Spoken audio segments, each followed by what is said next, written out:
पवन सिंह हो गए लापता। जी हाँ दोस्तों, क्या पवन सिंह सच में लापता हो गए या ये अफवाहें फैलाई जा रही है? दोस्तों आज हम वीडियो में आपको बताएंगे कि पवन सिंह किस प्रकार से लापता हो गए।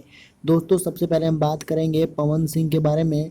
पवन सिंह आज लापता चल रहे, जब से खेसारी लाल का एक से बढ़ के एक गाना हिट आ रहा है, जैसे एक ही को दिल केकरा के दी, जबरदस्त सॉन्ग है।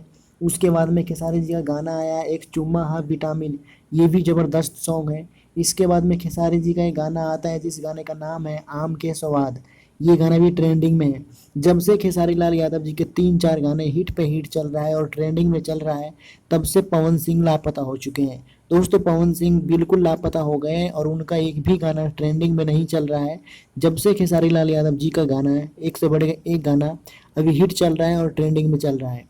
दोस्तों आप क्या कहना चाहेंगे खेसारी लाल के बारे में और क्या कहना चाहेंगे पवन सिंह के बारे में, प्लीज़ हमें कमेंट करके ज़रूर बताएं। अगर वीडियो अच्छी लगे तो लाइक सब्सक्राइब जरूर करें। Thank you.